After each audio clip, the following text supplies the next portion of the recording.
Daniel here from JCAB Pictures, and this is a brief timeline of thriller films from the 1950s up till the modern day. Firstly, let's start with a definition of what a thriller film is. So, a thriller film is a genre that revolves around anticipation and suspense. The aim for a thriller is to keep the audience on the alert and on the edge of their seats. Often, the protagonists in these films are set with a challenge or a problem, like, for example, an escape from the film The Great Escape, a mystery from some of the films we're going to look at now, or a crime, which is also some of the films I'm going to look at now. So the first film on our timeline comes from 1954, and it's Alfred Hitchcock's The Rear Window. The plot for this film is very simple. L.B. Jeffries is a war photographer, and he's taking photos at a racetrack, and he breaks his leg, so he's confined to just his apartment for weeks, about 7-8 weeks. And he gets around to snooping, looking out the window, looking at everyone else in his apartment complex. You know, sort of making stories for them and all this.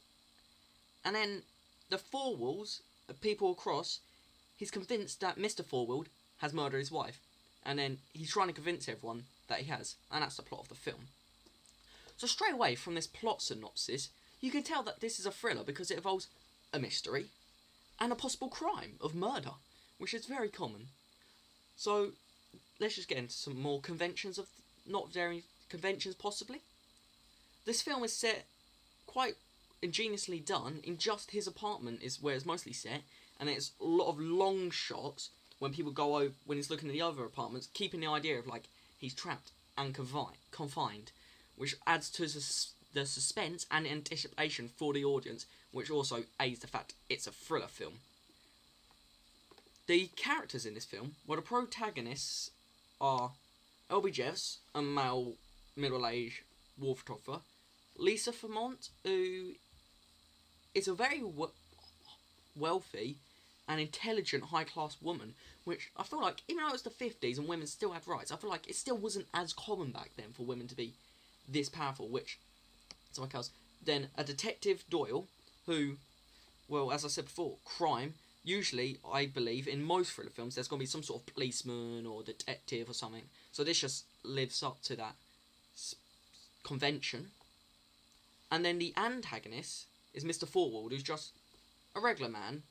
Normal, does his day-to-day routine. He's a jewellery salesman in this, but usually they're just a working man in thriller films. But he has committed a crime, in this case, a murder, which is very common and is usually the problem in these thriller films. The music used in this film is used not often when there's a lot of dialogue, but in bits which need to create such suspense and anticipation. For example, the scene where Lisa tries to go into Mr. Forwall's apartment to look for evidence of his murdered wife. There's a lot of non-diegetic sound which creates suspense and leaves the audience on the edge of their seat, which goes back to the definition I said for thriller earlier. So that is our first film from 1954. And now we will go on swiftly to our next film from the 60s. The second film in our timeline is from 1962, The Mercurian Candidate, which was directed by John Frankenheimer.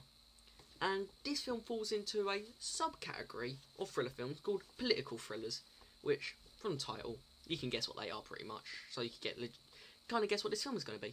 So the plot synopsis for this one is a US Army hero returns to New York from Korea, but has been mysteriously programmed by communists to assassinate a presidential nominee. But when his army buddy becomes suspicious of his going-ons, he's on the trail to stop him. Now, the general setting of this film is a lot of army bases, sort of military, sort of hidden bases and stuff, which you could say is quite like similar to a police station or something. So there's a lot of soldiers, obviously, in this film, which falls into the conventions of police officers, detectives, as I said previously. So, sort of continuing the conventions of the 50s into this one with the general characters and setting. With the setting also being a lot of apartments, which is, again, the first film we saw from the 50s was just in an apartment. So they've carried on here. So the characters in this, well, the protagonist is Major Marco. So a major means he has authority, and an army man, bit like a detective, because his work in this film, he goes into detecting, trying to find out what's his brainwashed mate, Raymond Shaw, who's He's a mix on protagonist and antagonist film, which playing on both sides of the role, quite ingenious in my opinion, but quite difficult to define him to one, because in the end, even though he does something, commit a crime, he does it for the greater good, you could say. And then this is interesting. The main antagonist is Eleanor Shaw, his Raymond Shaw's mother, but a woman being the main antagonist in a thriller film. This was quite new. This was 60s was one of the first times this actually happened. So this is quite ingenious, quite a new thing. So this is a change from what thriller films were before this. But apart from that, a lot of the same really. I mean, the music, the same, in great suspense, like action scenes. The music was building up, but dialogue, there was a lot of silent music, just a bit of diegetic, maybe radio in the background or sounds. So yeah, apart from that, that is our second film, and we're going to be going on to our third film right about now. Our third film is from 1975 and directed by Steven Spielberg, and it is Jaws. So, the quick basic plot synopsis of this film is: when a gigantic great white shark begins to cause menace to a small island community of Amity, a police chief and marine scientists and fishermen are set out to stop it. Very basic plotline, but still doesn't make it any less of a great film. So the first start off the setting of this film. Firstly, it's on a beach, which is, like most of it, is sort of the beach to seaside, which is quite usually a happy thing you would connote with, like, a happy comedy or romantic film, not a scary, murdering thriller film. So this instantly is like juxtaposition to what you would expect to be in these films, and that goes against already what we saw in the 50s and 60s as conventions of thrillers. Also, a lot of it's set at sea, so again, it's quite confined spaces. So again, it's carrying over the confined space idea, which we had in the previous thrillers we've looked at, but to a new level, obviously, in the sea, out of depth, adding to fear. So this sort of more is a thriller slash horror, you could say. A psychological thriller is a correct term for it. Then, the characters in this film, well, the protagonists are Quint, a shark hunter. That's a new one. Basically, he's technically, you could say, a killer, but this time he's the protagonist. So kind of like an anti-hero, if you care about great white sharks being alive. And then obviously, quite Hendricks, and then Brody. One's a deputy, one's a police chief. That's like same as we see in everyone. Deputy, police chief. Also, there's a police station once or twice in the film for setting, so typical what you would expect. And then, obviously, in Jaws, the music. So, obviously, the non-diegetic music only used for suspense. We all know what scene that's from. When the shark comes and it ends up eating the child, and then everyone comes running out of the sea. Basically, that is obviously great use of music, and that's stayed the same throughout the past 3 decades of thriller films, what we have looked at. Basically, the music, there's a non-diegetic music when there needs to be suspense, and there's no need for music when there's no need to be suspense. It's silent, which silence in itself adds to the suspense. So anyway, let's move on to our fourth film from the 80s.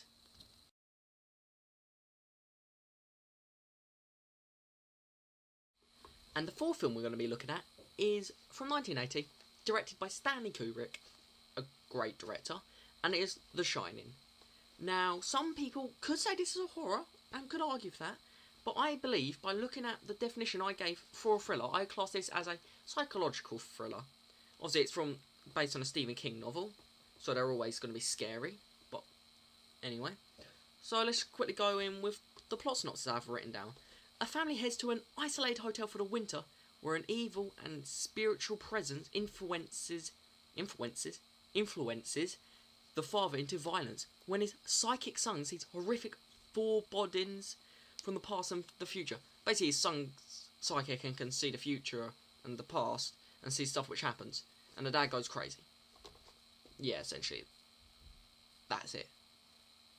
So the setting for this film, well, they're up in a hotel, so that is different. Like, we're not confined online, we're not in apartments, and there's no police station, even though the wife just tried to call the police. And it sort of goes through to an operator, but there isn't any actual police people or police station, but it still is that sense of like protection from the character Dick, who ends up coming back to try and save the boy Danny and Wendy, but that doesn't work out. Let's just leave it at that.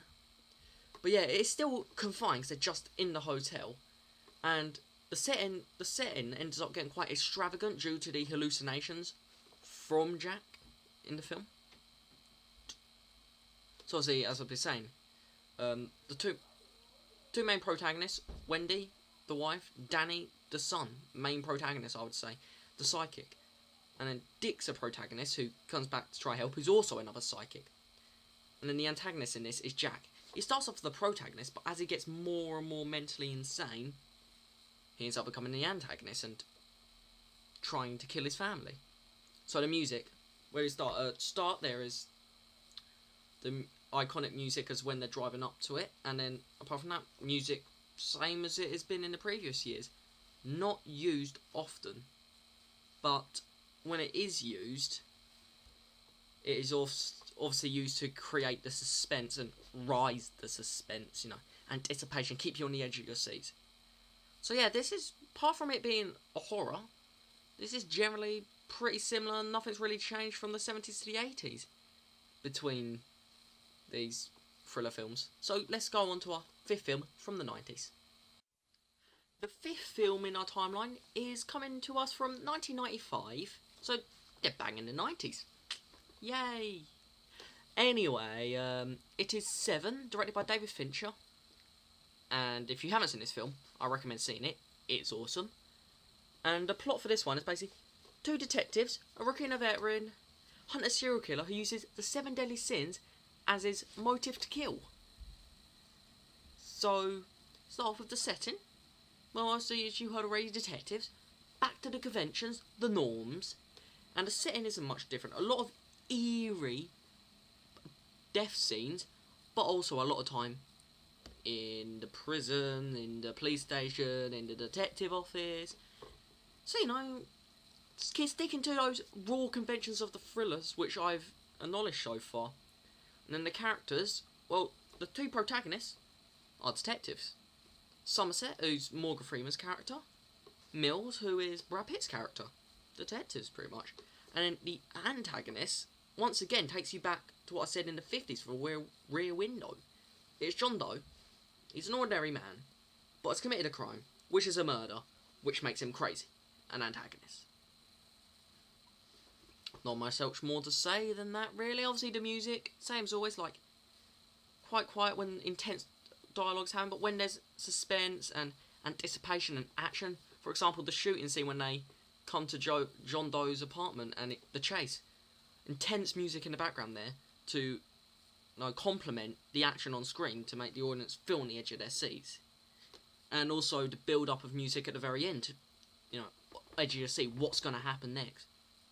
And personally, I think for our project, I'll take some inspiration from this film, especially with the suspense of the music at the very end, with the intenseness, and obviously the quick camera cuts at the end to show sense of panic. I think in our film we're going to take inspiration from this and have probably used something like this. Now going on to our film from the noughties, the 2000s as you want to call them. So 2 more films left. The 6th film in our timeline comes to us straight from the year 2000, and it is the film of Memento. Now again, a cracking film, directed by Christopher Nolan. Anyway, the quick plot. A man creates a strange system to help him remember things, so he can hunt for the murderer of his wife without his short-term memory loss being an obstacle. So this is a pretty in-depth thriller, not what you expect, quite hard to follow. No, one of those you have to watch it twice to fully understand it sort of ones. So a bit like the 90s, plot twists have become quite a common thing in these thrillers. So anyway, the general setting in this film is set loads where, it is confined in these motels, but it's also set all round town. The tattoo parlour, bar, abandoned places, abandoned sort of parts outside of town. Set in a lot of places. Now, the characters for this well, you got the main protagonist, Leonard, the dude without his memory, and like, he may not actually be a policeman or a detective, but he's the way he's hunting down his wife's killer. He's like a detective. So again, living with the conventions, another police/detective sort of thing. And then you have Teddy, the antagonist, who is a murderer. Yeah, simple enough, a murderer. Then another protagonist you got, but it's always a secondary protagonist, which is common within all these films. There was even one in 7. I just forgot to mention it. Natalie. It's just a woman who's there. Like, yes, they have point, but they're never the main protagonist in these films. They're always secondary in thrillers, it seems. So that's a convention. And something in this one I've noticed was set in, which also happened in the 90s in 7, I just forgot to mention it, is they're sort of like, instead of it being it's still confined, but instead of being really confined, it's a more broader sort of setting. They go a lot more places. There's a lot more space to roam, I guess you could say. But speaking of inspiration, the place they go to in this film, the abandoned place, I like that idea for our own film because I feel like an abandoned place really sort of sets the tone of a thriller, makes it sort of underlining, scary, you could say, you know. And you can actually think, something's going down here, something illegal's going down here. So I want to use somewhere abandoned for our eventual opening to our film, because I feel like it's a really good thriller convention and it works really, really well. And now our final film for our brief thriller timeline. Brief inverted commas, this is quite long actually. But anyway, it is The Ghost Writer from 2010 by Roman Polanski. So the basic plot of this is a ghostwriter is hired to complete the memoirs of a former British Prime Minister, but he uncovers secrets that put his own life in jeopardy. So this is back to the 60s in the Mercurian calendar, a political drama. Not drama, political thriller, sorry. So yeah, but it also has obviously aspects of crime as per usual. Even though, like, one of the main figures isn't a detective for once. There is a scene in the police station, and to be fair, even when there isn't a detective, our main character, the Ghost, that's all he is, he's just referred to as the Ghost, he doesn't actually have a character name, who is the ghostwriter. He does his own detective work to try to discover whether our antagonist, Adam Lang, the ex-Prime Minister, is a bad guy, what he's done wrong, blah blah blah blah, all that stuff. So that's the characters of the film. The music in this one, so that's pretty much the same. So from the 1950s all the way up to modern day, they keep the music the same in the thriller. Very not minimalistic, but very minimal use, unless in high tension scenes. So that is pretty similar. They've kept the conventions with sort of a crime, that's very similar as well, and they've sort of kept it now for detectives, blah blah blah. So pretty much all the conventions are pretty much the same, apart from, in this one again, as I said about Memento and 7, the settings, they're being so confined, it's quite a broader area. You still feel confined in the fact that he's not allowed to leave with the memoirs and stuff in the film. He's not allowed to leave the house, but there's a lot more setting use. It's not just like one apartment like it was in Rear Window, or a couple apartments in Mercurian Candidate, you know. It's very broad, a lot of stuff. So this film, you could say, goes against the conventions with the former setting and characters, but they also do conform to the settings in the conventions in the same way. So yeah, that's the end of this timeline. Briefly on the Ghostwriter, I feel like that we could also again take inspiration from this for the start of our film. The fact that it's quite, what's the word, ambiguous. You're not quite sure what's going on at the start of this film when it happens with all the cameras and angles and stuff. I like the idea of that as well, so maybe we could do some ambiguity in our own piece, but I'm not sure about that. That's really up to interpretation. I'm not quite sure how we're going to do that, but that's just a bit of, inspiration I thought about this. So this has been Daniel from JK Pictures. This is a brief timeline of thriller films from the 1950s all the way up to the modern days. Hopefully this is good.